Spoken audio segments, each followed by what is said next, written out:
Salmo 31, versículo 7. Salmo 31, da Bíblia Ave Maria. Nas demais é o Salmo 32. Salmo 31, versículo 7.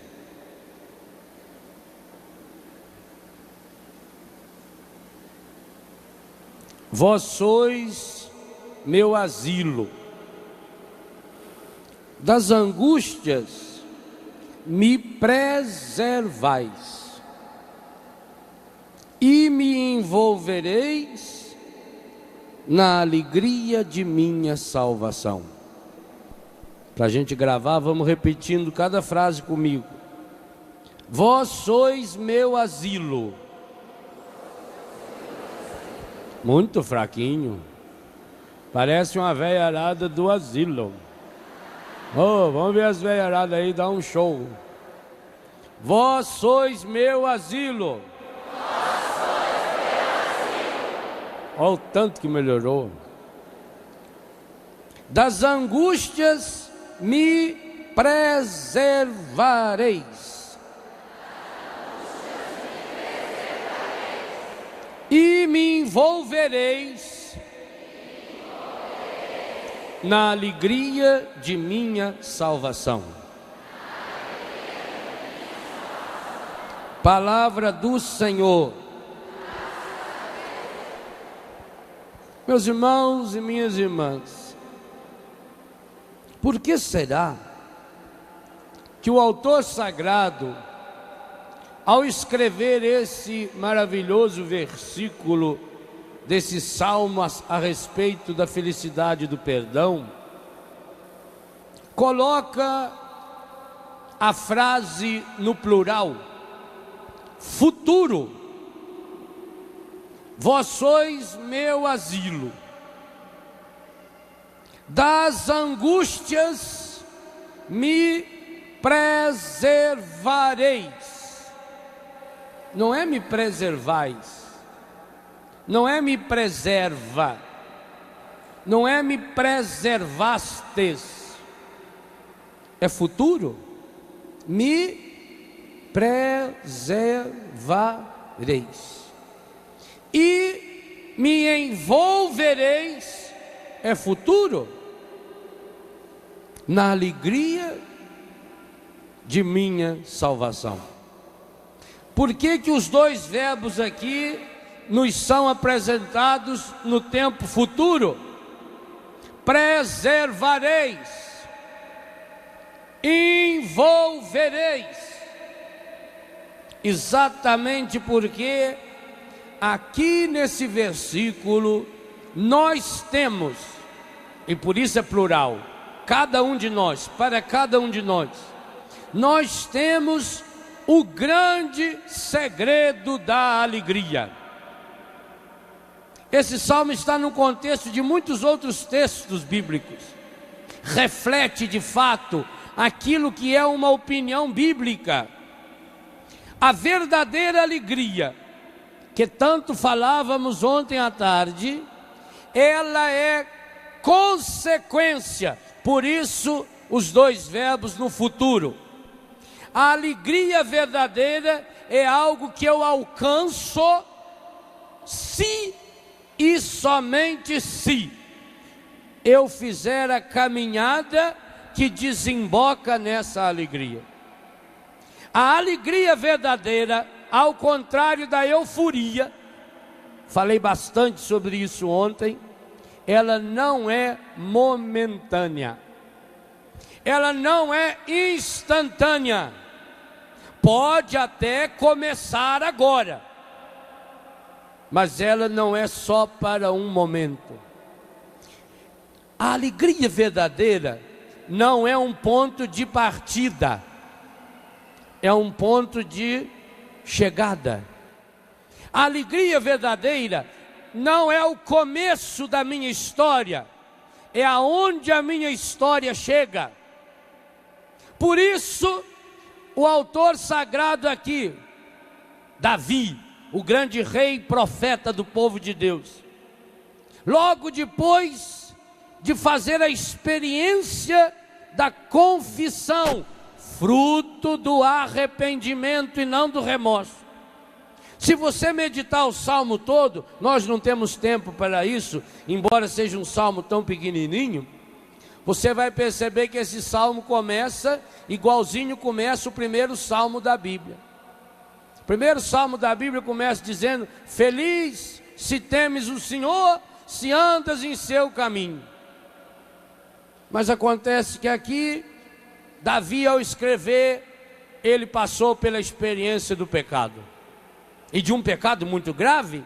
Esse salmo está no mesmo contexto do Salmo 50, salmo que Davi compôs logo depois que caiu em si e percebeu o grande pecado que tinha feito. Tanto que essa frase que nós lemos, me envolvereis na alegria da minha salvação, você vai lê-la igualzinha no Salmo 50, versículo 14. Restituí-me a alegria da salvação. Depois que o salmista fez a experiência, que quem estava aqui hoje de manhã com certeza fez também toda a trajetória maravilhosa, desde a oração da manhã, a pregação, o testemunho e a oração que encerrou a manhã, foi a trajetória da consciência do perdão que provoca arrependimento, arrependimento que nos leva de volta para Deus. Se o Salmo 1 fala, feliz se temes o Senhor e andas nos seus caminhos, o Salmo 31 fala que mesmo depois que a pessoa errou, é um salmo de esperança. Esse salmo é para mim, é para você. Mesmo cada um de nós aqui, que já tenhamos cometido as barbaridades mais terríveis, os piores pecados que a gente podia cometer, para nós também está reservada a verdadeira alegria. Significa o seguinte, que quem tem Deus tem tudo, quem tem Deus tem esperança. E que esperança é essa? Parte de você? Por acaso hoje você está meio triste? Se você estiver meio triste hoje, ou ontem, ou o último dia que você esteve meio triste, qual foi a causa da tristeza? Normalmente, a gente tenta achar desculpas ou culpados para as nossas tristezas. Ah, eu estou triste hoje porque alguém falou mal de mim. Padre, eu estava tão bem, eu acordei animado, eu tomei café, eu escovei o dente, eu estava cantando. Aí quando eu saí de casa, padre, parece que o demônio estava na minha rua. Pois foi pôr eu o pé na rua, padre. Eu dei de cara com a vizinha minha. E ela me estragou o dia. Padre, aquela mulher, eu não gosto de falar dos outros, mas eu vou falar para o senhor, porque o senhor é padre. Aquela mulher tem o dom de estragar a vida da gente. Padre, só dela olhar em mim eu já fico com raiva.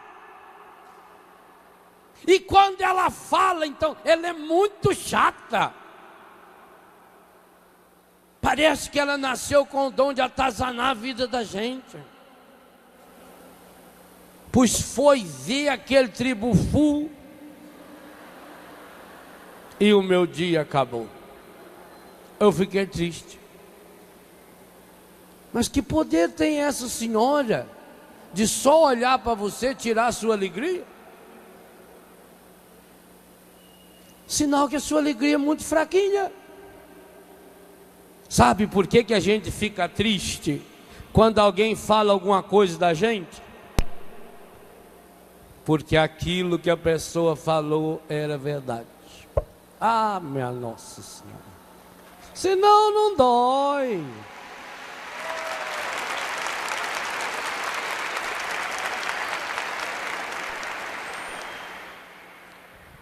Manda um japonês xingar você.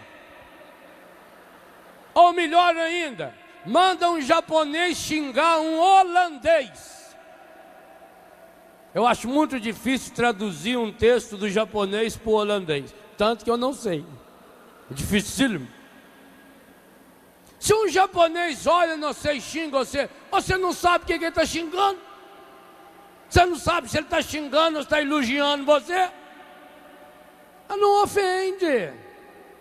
Agora, quando uma pessoa fala alguma coisa que tem a ver com algo que eu sou, e pior ainda, quando a pessoa fala aquilo que eu estou tentando esconder faz tempo, quando a pessoa manifesta um erro da gente, um defeito, então a gente entende uma coisa muito simples. O que causou a minha tristeza? O que causou a minha angústia? O que causou a minha depressão? O que causou a minha mágoa? Foi o que a pessoa falou? Não. Foi a minha consciência de que estou numa situação de perdição. E aqui está o segredo muito importante que você precisa entender, porque é que o demônio, o encardido, rouba a nossa alegria. Há duas coisas que o encardido procura roubar. Primeiro, ele é o ladrão da palavra. Está escrito isso no capítulo 13 do Evangelho de São Mateus. Por isso que muitas vezes, pessoas que vêm em encontros, inclusive encontros como esse, são pessoas que vêm para agir em nome do encardido. Cada vez que eu prejudico uma pessoa e não deixo essa pessoa ouvir a palavra, eu estou agindo em nome do encardido. Eu estou roubando a palavra da pessoa. Isso é terrível, isso é muito perigoso. O encardido é ladrão da palavra. Por quê? Porque se ele rouba a palavra, a pessoa volta para a secura de antes, ela não dá frutos, e além disso, sobra espaço para que o encardido venha semear o joio. No mesmo capítulo 13 de São Mateus, Jesus disse que ele faz essas duas coisas. Primeiro, ele rouba a palavra, feita a palavra que caiu numa terra batida, e o passarinho vem e come a semente. E depois que ele rouba a palavra, ele semeia o joio. E o que é o joio? O joio é uma planta muito parecida com o trigo. Por isso que não deve arrancá-lo antes de dar frutos, porque senão você acaba arrancando o trigo junto. Ele semeia o joio. Para semear o joio, ele tem uma meta. Qual? Tirar a alegria do fruto. Ou, sem forçar muito o texto bíblico, tirar o fruto da alegria.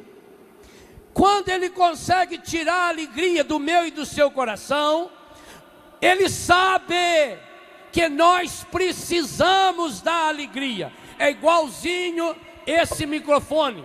Esse microfone não tem perna, ele precisa que eu fique segurando. Eu posso segurar com a minha mão direita, posso segurar com a minha mão esquerda, ou posso colocar um pedestal. Ele sabe, o microfone precisa de um suporte, porque ele não para no ar. Assim também, o ser humano, grave isso que eu vou falar para você. O ser humano, pensa no que nós vamos celebrar na missa hoje à tarde. O ser humano, imagem e semelhança de Deus, ele precisa da alegria. A alegria não é uma opção. Não pense você que a alegria é um desejo do seu coração. Eu quero ser uma pessoa alegre. Está errado. A alegria é uma ordem de Deus. A alegria não aparece na Bíblia como uma sugestão. Se você ler, por exemplo, o que São Paulo escreve na primeira carta aos Tessalonicenses, capítulo 5, versículo 16. Ele fala usando um imperativo categórico: vivei sempre contentes. É ordem. Ou aquilo que o mesmo Paulo escreve na segunda carta aos Coríntios, no capítulo 13, no versículo 11: vivei, imperativo, em alegria. Viver em alegria não é uma opção. E eu citava ontem, repito, Jesus, no seu discurso final, capítulo 15 de São João, diz para cada um de nós que a minha alegria esteja em vós e a vossa alegria seja completa. E depois, na sua oração sacerdotal, ele pede ao Pai que a minha alegria, Pai, esteja neles, que eles tenham a plenitude da minha alegria. Então, meus irmãos e minhas irmãs, grave bem: a alegria não é uma opção. A alegria é uma ordem de Deus. O seu coração precisa da alegria, igual o seu nariz e o seu pulmão precisa do ar, igual o seu estômago precisa de comida. Precisa. Alegria não é opcional. Alegria é uma necessidade espiritual. Do mesmo jeito que tomar banho, do mesmo jeito que se alimentar, do mesmo jeito que dormir, é uma necessidade física, que você não é livre. Você não é livre para ficar sem comer. Você depende da comida, você precisa da comida, você necessita da comida. Assim, o seu coração necessita, precisa da alegria, não é opcional. E aí você já entendeu, se fizer um esforçozinho mental, por que que o demônio rouba a alegria? Por que que a maior tentativa do encardido é roubar a alegria? Porque quando ele rouba a alegria, pegue o exemplo do microfone. Se eu não puder segurá-lo com a mão esquerda, eu sou obrigado a segurar com a direita. Mas se eu não tiver mão, ou tiver com a mão ocupada, eu preciso de uma mão falsa. Um pedestal. Porque o microfone não vai conseguir parar aqui se não tiver um suporte. Suporte significa suportar. Ó, isso aqui, o suporte dessa mesa, ó. Suportar. Portar, segurar, sub, por baixo. O microfone precisa de um suporte. Algo que o segure, senão ele cai. Não vou deixar cair, porque não é nosso, não dá a massa, que nós temos que pagar um preço danado depois. Entendeu por que que o demônio é o ladrão da alegria? Porque na hora em que ele consegue roubar a minha alegria, o que que acontece com o nosso coração? Hein? Pensa. Se eu necessito da alegria, ora, eu estou com muita fome, eu adoro comer pão com manteiga, mas não tem pão com manteiga, eu como pão sem manteiga.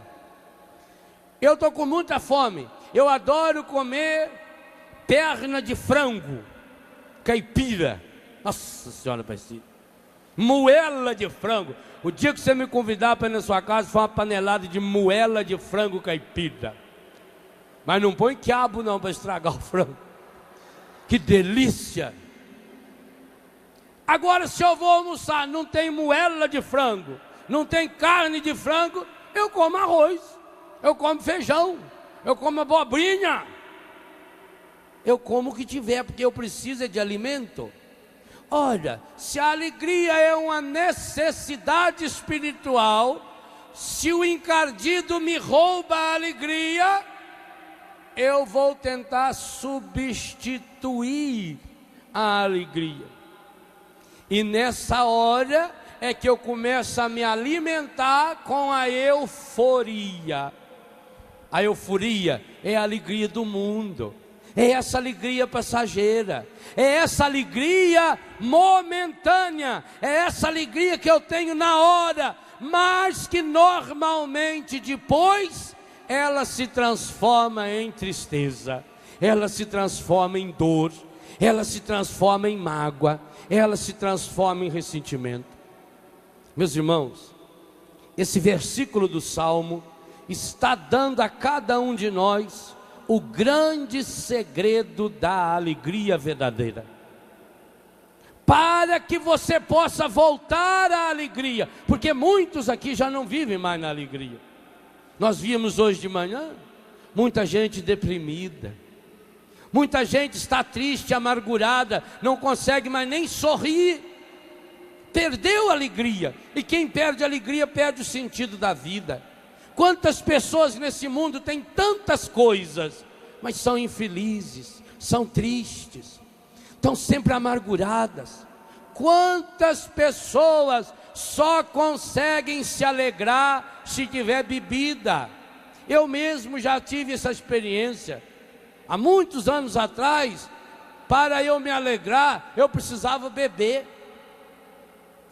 Tá certo, eu nunca fiquei bêbado, nunca dei trabalho para ninguém, mas sozinho eu precisava beber para me alegrar, ou fumar, ou fazer tantas outras coisas. Quantas pessoas hoje não conseguem viver sem esses medicamentos que alteram o humor? Eu escrevo no meu livro Segredos para a Cura Interior um capítulo especial, o penúltimo capítulo, sobre a necessidade e a importância da alegria. E lá eu falo que, segundo dados, isso do ano passado, quando eu fiz a pesquisa para o livro, segundo dados da Organização Mundial de Saúde, o mau humor é uma doença crônica chamada distimia. Já viu falar nessa doença? Mas muitos de vocês têm essa doença aí. Distimia. Segundo a Organização Mundial da Saúde, essa doença afeta aproximadamente, dados oficiais, 200 milhões de seres humanos. Talvez você seja um deles. 200 milhões é no mínimo 20 milhões a mais do que a população brasileira. É quase a população do Brasil e a população da Argentina junto. 200 milhões de seres humanos padecem dessa doença. Essa doença da distimia. O que provoca essa doença? Há muitos fatores, mas ela é desencadeada especialmente pela pessoa que coloca a sua vista e o seu coração de um modo muito aproximado das coisas, dos acontecimentos. A doença do mau humor faz você se aproximar demais daquela realidade, faz você olhar para as situações difíceis da vida com lente de aumento, faz você esquecer o resto da realidade sua, faz você gravar, e muitas vezes com letra de ouro no seu coração, somente as coisas negativas. Tanto que a pessoa que padece da distimia, tanto a crônica como a distimia parcial, que todos nós sofremos muitas e muitas vezes, ela é capaz de contar a sua história. Você já deve ter ouvido uma pessoa assim, nem que seja você mesmo, porque quando você fala você também escuta. Já notou esse processo? Você deve ter ouvido, portanto, uma pessoa talvez muito íntima de você, que vive inclusive no seu próprio corpo, que quando você olha no espelho, você vê ela direitinho, a cara feia dela lá.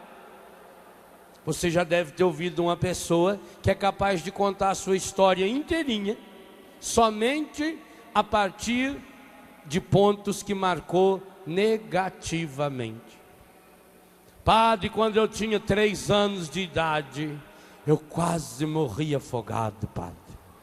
Eu estava de férias na casa do meu avô. Nós fomos nadar no rio.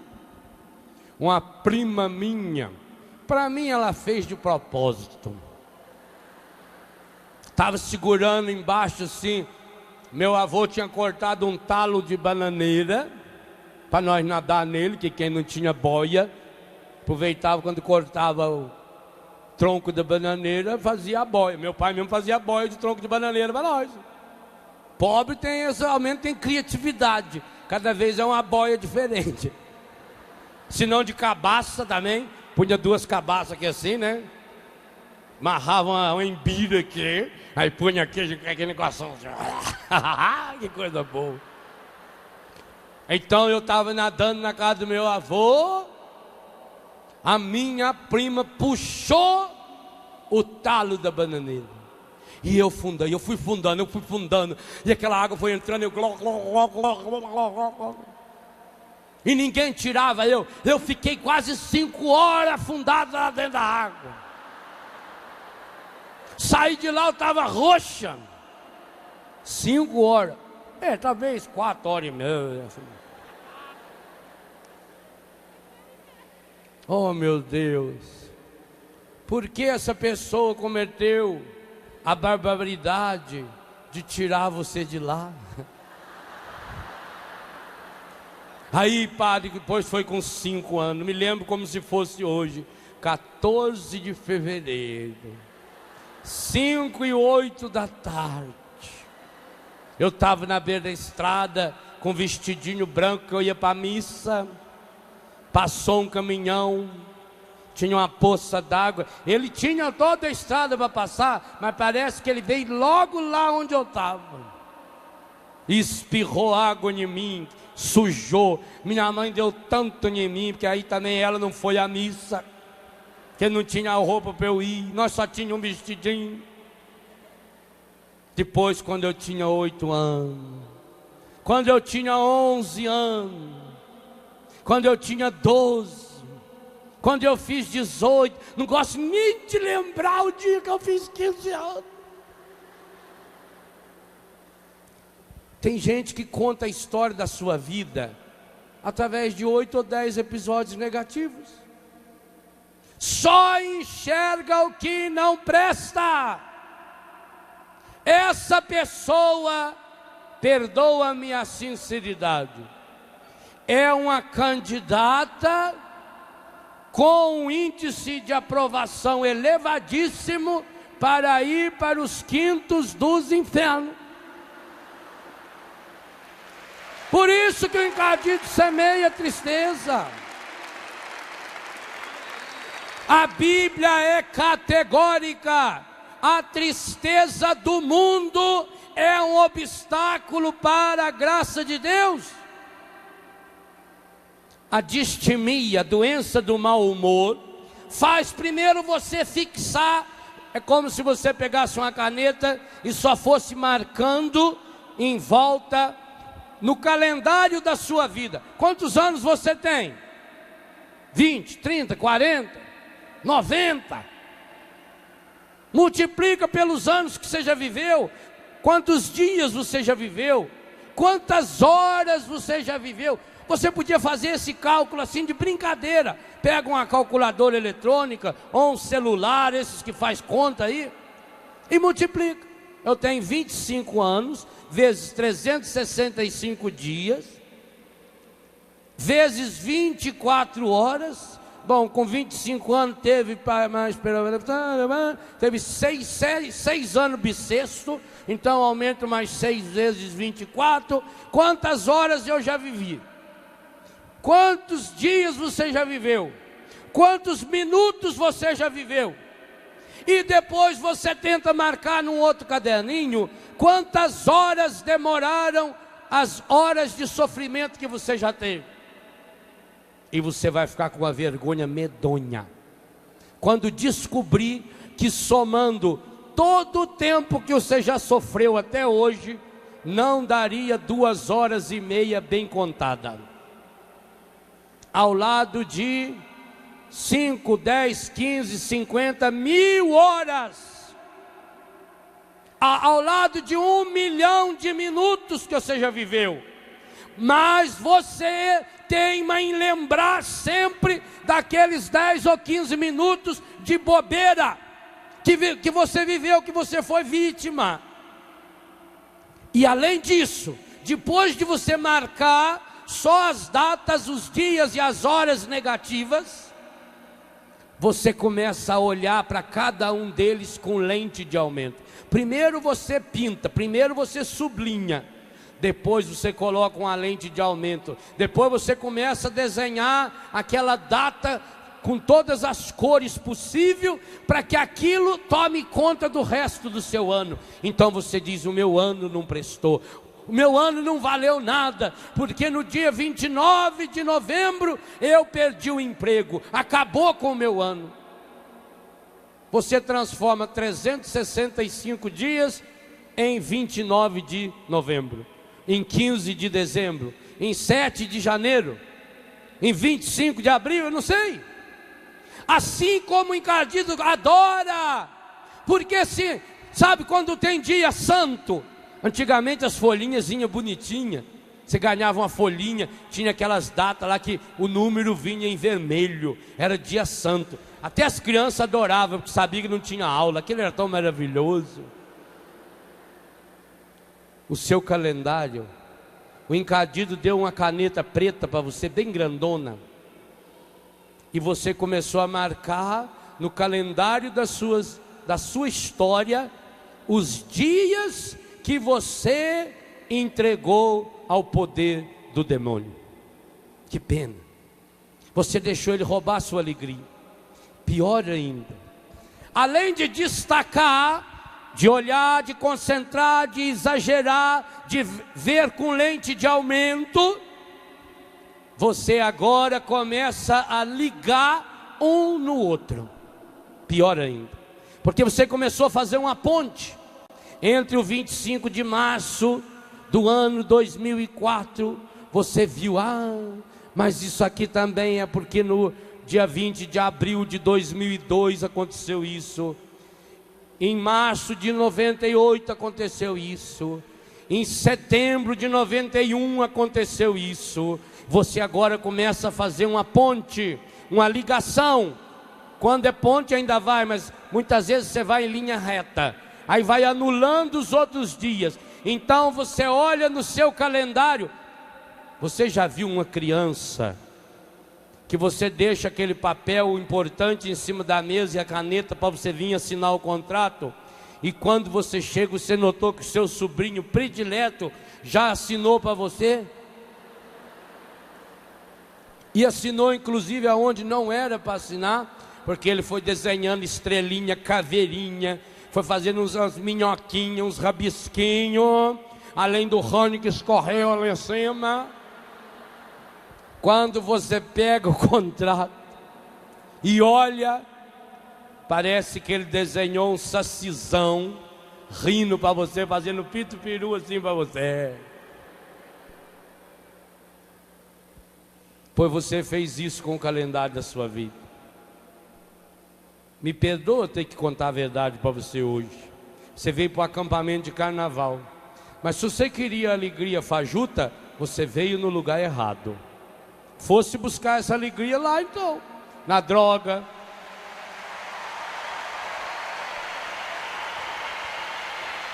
Você acha que o sexo pornográfico é alegria? Você está no lugar errado. Você tinha que estar lá na escola, lá onde o ministro foi. Lá que ele distribuiu 1 bilhão e 500 milhões de camisinha.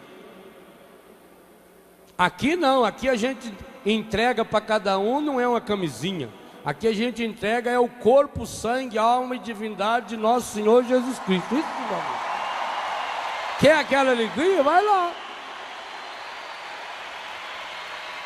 Então você me perdoa eu ter que falar para você uma verdade que você não está gostando de ouvir. Sinto muito, porque nossa, esse padre parece que não tem sensibilidade.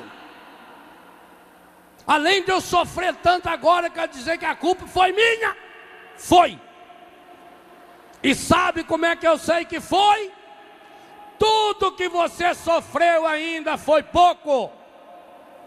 Porque não foi suficiente para você dar uma cabeçada na parede e acordar. Vai ter que sofrer muito ainda. Você está desenvolvendo a doença da distimia dentro de você. Você está rabiscando o calendário da sua vida. Então você, quando olha para esse calendário e ele está todinho pichado, sabe quando a gente vê nesses muros, nesses prédios, tudo pichado? Ah, se eu visse uma pessoa pichando a minha casa, se eu visse pichar, eu ia pichar ele também. Ah, ele ia aprender a pintar a parede na porrada, mas ia aprender, com certeza. Não é feio quando você vê uma igreja, um prédio, um muro? A pessoa faz isso para quê? Por prazer, prazer de estragar. É por isso que o demônio também picha você. Se a pessoa pintasse o muro e ela pichando, significasse que aquele muro passaria a pertencer para ela, ainda teria algum lucro. Mas não, o muro continua lá do dono do muro, o prédio continua do dono do prédio. É o prazer de estragar, é o prazer de tirar a alegria do outro. Esse é o motivo pelo qual o encardido rouba a nossa alegria, porque ele pensa assim: já que eu não posso, ninguém pode. Você não ouviu falar nesses filmes que o sujeito vai lá e matou a ex-namorada? Não, já que não caso comigo, não caso com mais ninguém. Isso aí parece os bailes lá no Biguá. Lá no Biguá, de vez em quando, tinha que pegar uns tontos, uns bêbados. Lá em Pina também, eu acho que era assim. Tinha que pegar uns bêbados e levar embora. Porque lá, quando você ia tirar uma moça para dançar, a moça não podia dar tábua, a não ser que a moça estivesse com o namorado, ou que aquele homem que viesse tirar ela para dançar fosse um homem desrespeitador, que passasse a mão indevidamente, ou se tivesse bêbado. E às vezes o rapaz vinha lá tirar a moça: quer me conceder aí a alegria dessa dança? E ela via que o estado etílico dele não permitiria que ele dominasse as pernas. Ele estava querendo, era um poste para se escorar. E aí ela falava: não, não vou dançar. Ah, não vai dançar comigo? Então eu vou ficar aqui do seu lado agora, e você não dança com mais ninguém. Quero ver se tem homem aqui para dançar com você.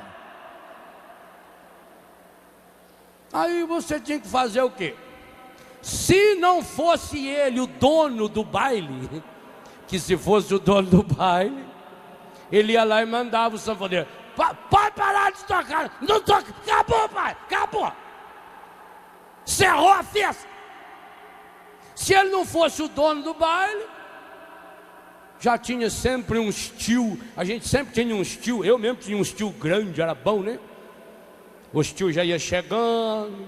Primeiro eles conversavam com ele educadamente, mas quando ele resistia, fazia igual os homens aqui.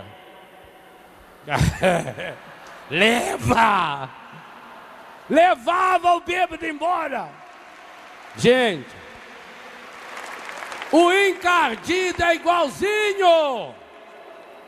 Ele não quer a alegria sua para ele, porque ele não pode sentir alegria. Ele quer que você agora perca a alegria, porque ele é igualzinho a um bêbado que diz: já que não dança comigo, não dança com mais ninguém. Já que eu não posso sentir alegria, você também não pode sentir. E que pena, muitos de nós aqui estamos servindo de garçons e garçonetes para a fome que o encardido tem.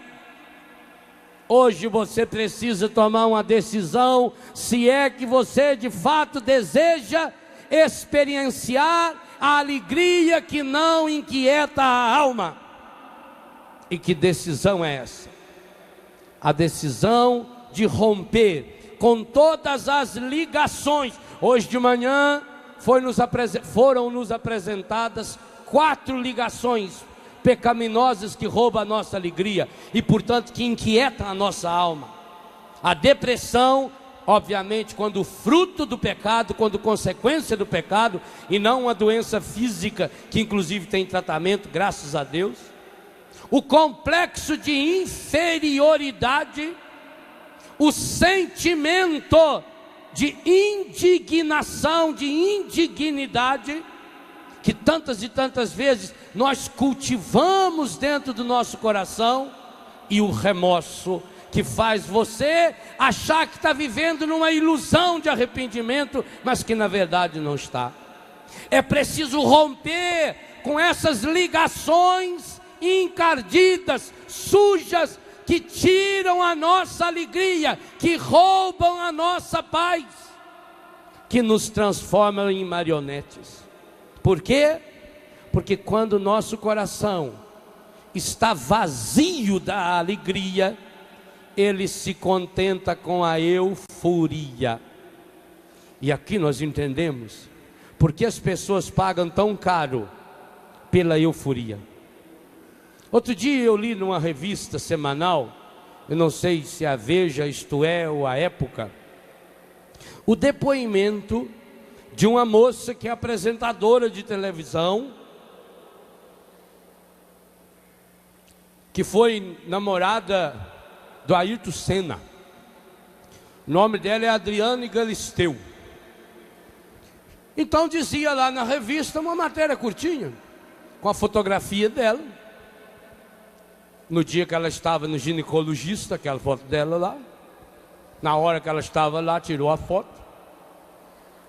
Então perguntaram para ela, dizia que ela estava cuidando muito bem do seu corpo, porque ela ia ser madrinha da bateria de uma escola de samba, não sei das quantas. E aí pergunta para ela, o que ela faz para ter aquele corpinho tão esbelto? E eu fiquei com inveja dela, porque ela disse que faz academia 5 vezes por semana, faz 4 horas de ginástica por dia, e quando ela está com fome, ela chupa gelo para enganar o estômago. E por que eu fiquei com inveja dela? Porque se ela é capaz de fazer um esforço tão grande desse, para um motivo tão banal, como é que eu não sou capaz de fazer sacrifício nenhum por obras tão grandes, por belezas tão infinitamente superior a sair desfilando numa escola de samba?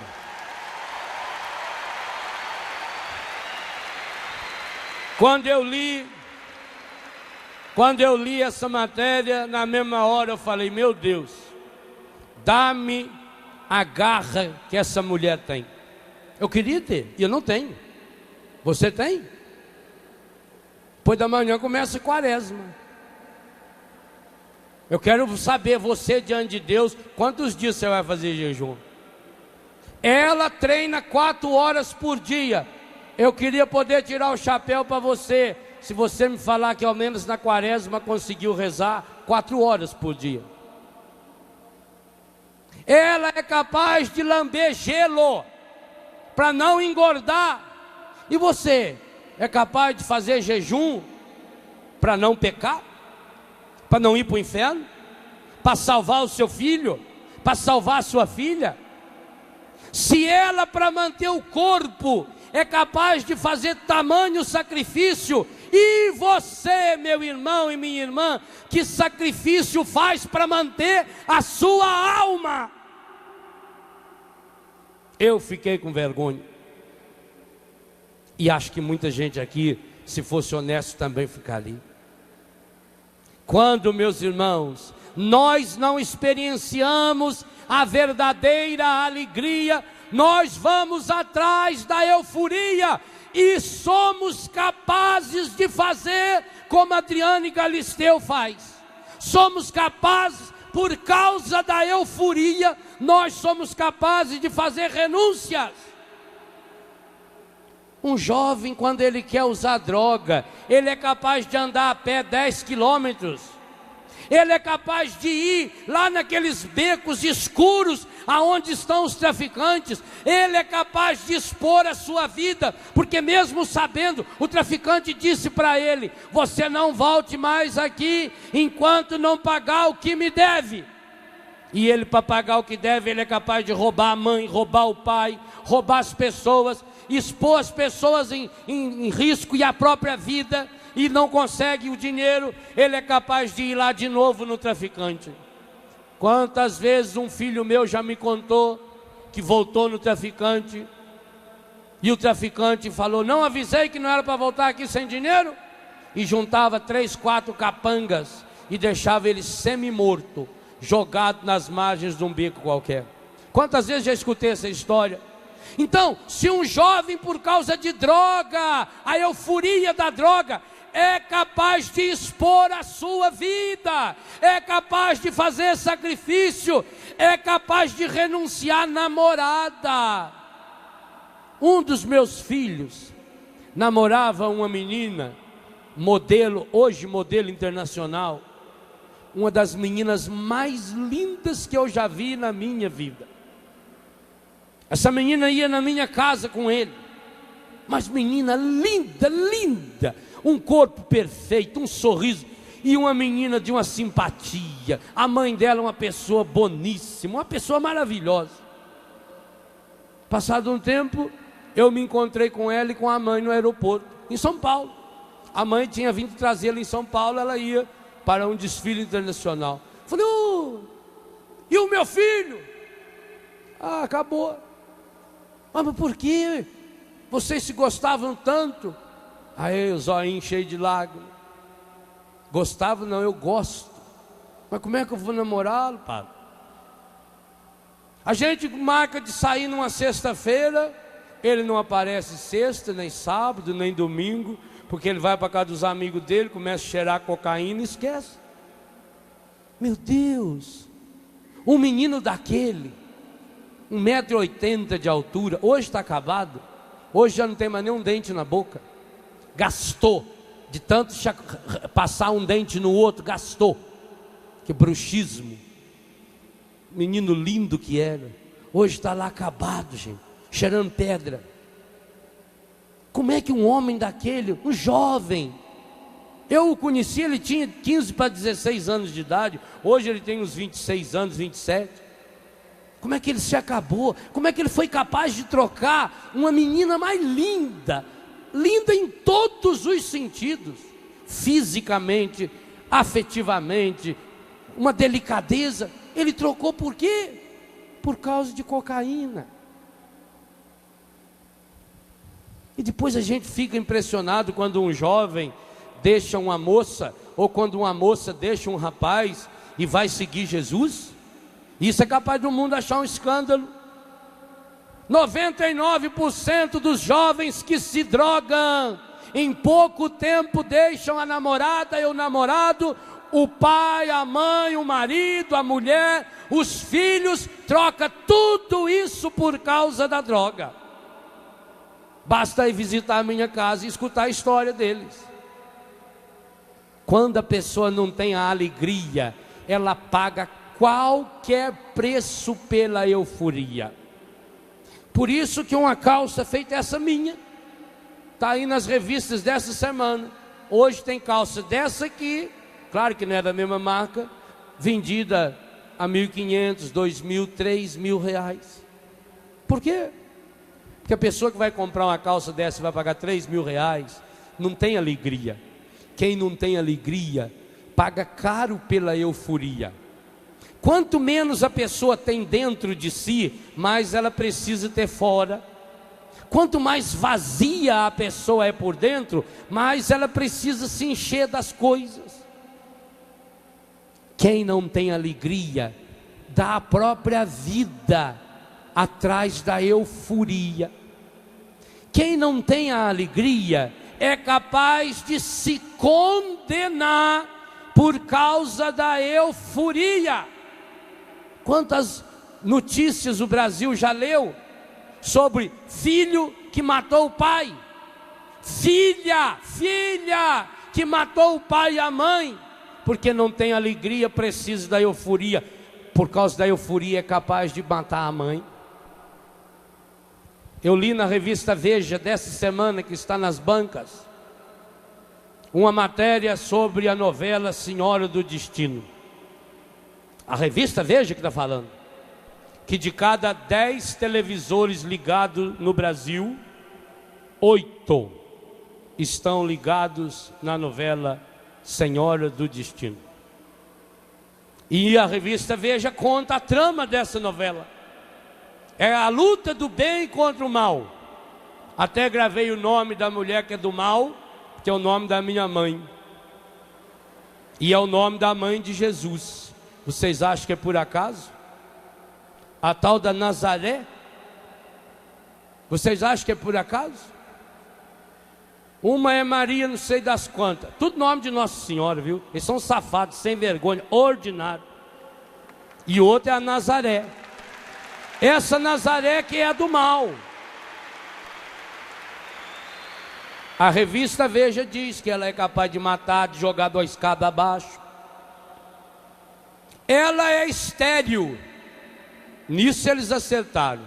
O demônio é estéril. O demônio não pode reproduzir-se. Por isso ele precisa de nós para reproduzi-lo. Então ela roubou a filha da outra. Porque lá em Goiás aconteceu isso. Uma mulher roubou a filha ou o filho da mulher lá. Mas que pena. Que pena que o encardido através dessa novela está roubando quantos filhos de Deus? Se de cada 10 televisores ligados, 8 estão nas novelas, se fizesse uma pesquisa ia descobrir uma coisa terrível. De cada 8 que está ligado, 10 é católico. É uma vergonha para nós, não é? É uma vergonha. É uma tristeza. O outro enredo, segundo a revista Veja, é o amor lindo e maravilhoso de 2 mulheres, que segundo a revista, nessa semana estreou ou vai estrear o novo colchão de casal que elas compraram. É isso que seus filhos estão vendo. E não fale que os meus estão vendo, que os meus não assistem essa porcaria. Na minha casa não se liga nessa porcaria. Eu não sou um dessas 8 antas que está vendo isso aí, não. Eu não. Eu sei o que é a verdadeira alegria. Não vou atrás da euforia. Então, meus irmãos, quando você lê uma matéria dessa e diz, meu Deus, quanta gente está pagando caro pela euforia. Sabem por quê?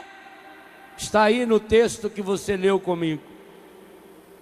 Porque falta-lhes a alegria que é fruto de uma certeza. Releia a última frase do versículo 7. No futuro, me envolvereis na alegria da minha salvação. Aqui está o segredo. Quando é que você vai recuperar sua alegria? Por isso que os 2 verbos estão no futuro. Quando é que você vai recuperar a verdadeira alegria? Quando você tiver por experiência uma certeza absoluta. E sabe que certeza é essa? Eu não estou perdido. A minha vida não é um caso perdido. Porque eu tenho um Deus que me ama. E porque Ele me ama, Ele foi capaz de pagar o maior preço desse mundo para me salvar. Eu tenho salvação. Eu não estou perdido. enquanto você não tiver a coragem de proclamar esta certeza, a alegria não vem. Me envolvereis. O que é envolver? Envolver é colocar um manto em volta.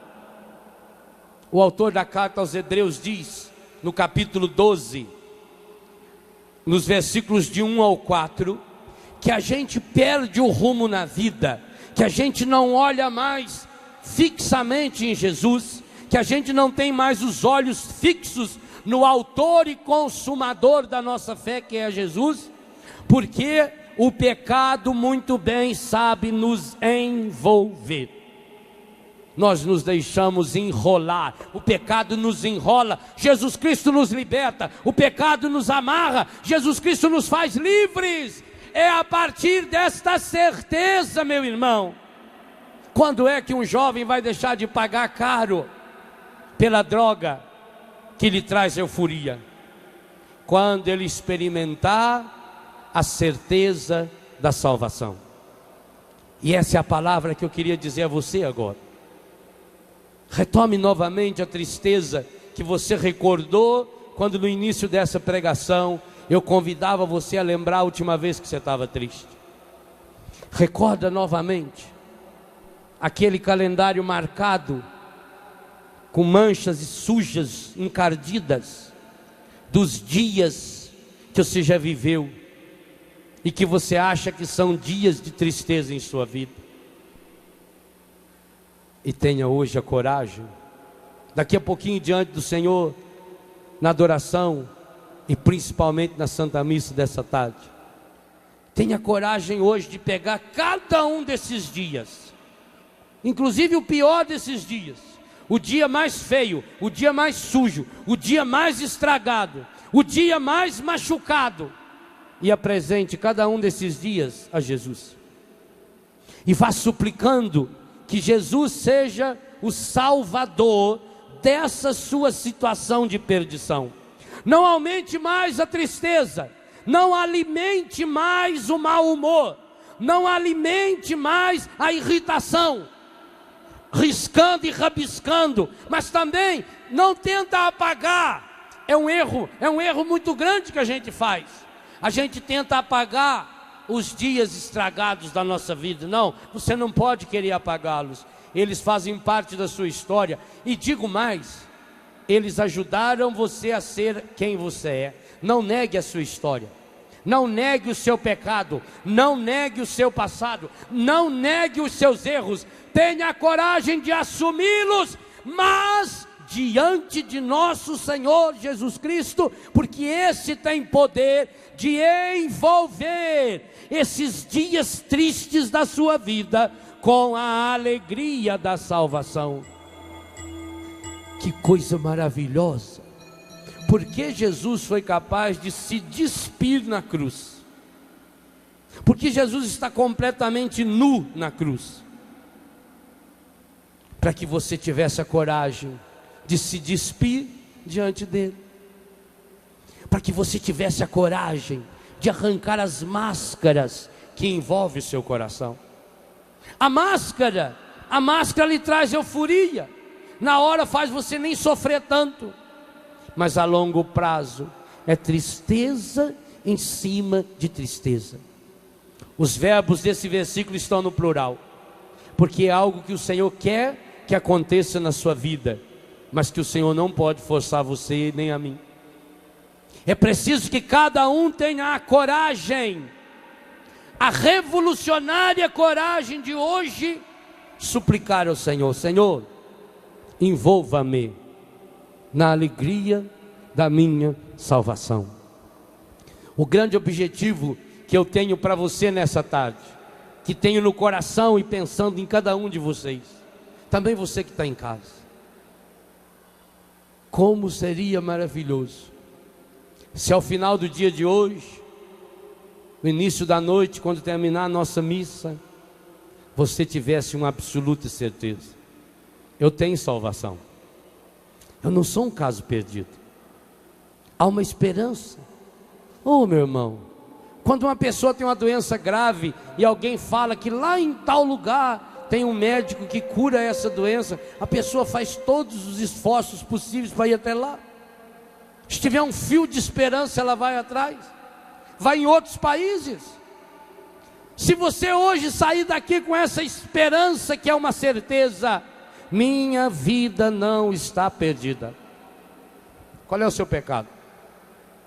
Talvez você tenha se envergonhado já, porque você perdeu a pureza, porque você perdeu a alegria, porque você se deixou levar pelas drogas, você acabou se prostituindo também. Nota como você ultimamente tem se tornado uma pessoa tão triste. Aonde ficou a sua alegria? Pelas coisas simples. A alegria de olhar a chuva caindo, a alegria de contemplar uma flor que se abre, a alegria de ver uma criança com a cara toda suja de sorvete e chocolate. Você já notou como você não se alegra mais? Você está sempre amarrado, sempre mal-humorada, sempre nervosa, sempre reclamando. E já notou que as pessoas não aguentam mais ficar perto de você por isso mesmo? Onde ficou a sua alegria? Hoje você sabe, a sua alegria foi roubada. Só que você não deu parte, você não deu queixa, porque você foi cúmplice, porque você ajudou o encadido. Ele não pode fazer nada sem a sua ordem. Você deu a chave da sua casa para ele, mesmo sabendo que ele ia fazer aquela ruaça lá, você entregou. Por isso você não deu parte. E não adianta dar parte também. Eu prefiro que você se dê inteiro hoje para aquele que pode envolver você na alegria da salvação. Por que você anda triste? Você anda triste, você anda acabrunhado, deprimido, angustiado, porque você se sente perdido. Você acha que não tem mais saída para essa sua depressão, para essa angústia, para essa tristeza? Tem. A missa de hoje vai nos provar que tem, mas depende de você. Jesus hoje quer entrar mais uma vez nesse centro de evangelização, nessa segunda-feira. Surpreendente o número de pessoas que se encontram aqui nessa tarde. Maravilhosamente surpreendente. Que maravilha. Como é bom saber que tem tanta gente querendo se encontrar com Jesus. Mas eu sei, Jesus quer encontrar-se com cada um. Abra o seu coração agora. Pegue essa tristeza, pegue a causa dessa tristeza, pegue a causa mais profunda dessa dor no seu coração. Imagine você pegando essa tristeza com a sua mão. Segure na mão, porque eu quero que hoje você jogue essa tristeza no coração de Jesus. E quando você tiver essa coragem de jogar a tristeza no coração de Jesus, então é o começo. É o começo dessa alegria que lhe será devolvida. É o começo de uma nova história, aonde você será novamente envolta. Me envolvereis na alegria da minha salvação. Fale para o Senhor: vem, Senhor Jesus. Oh Jesus, é verdade, no dia de hoje, Senhor, a sua palavra está remoendo dentro do meu coração certezas que eu já tinha perdido. Essa segunda-feira, Senhor, desse nosso grande encontro de carnaval, está sendo um dia inteirinho de cura, de libertação.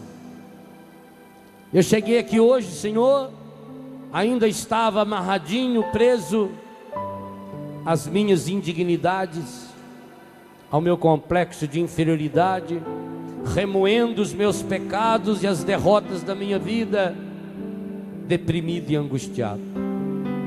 E o Senhor foi lentamente tocando nessas feridas do meu coração. E agora o Senhor me mostra claramente que essas feridas são provocadas pelas marcas que eu mesmo fui deixando nesses dias de tristeza que eu priorizei. Mas agora, Senhor, agora a tua palavra me garante que o Senhor quer me envolver na alegria da minha salvação. Senhor, eu quero a minha alegria de volta. Senhor, eu preciso da alegria de volta. Senhor, hoje eu entendi que a alegria não é uma opção. Hoje eu entendi que a alegria é uma necessidade. Então vem, Senhor Jesus, vem com sua santidade ao encontro da minha fraqueza, da minha podridão, das minhas angústias. Arranca hoje, Senhor, as raízes de euforia do meu coração e derrame no meu coração a fonte da verdadeira alegria. O Senhor Jesus. Vem, Senhor Jesus.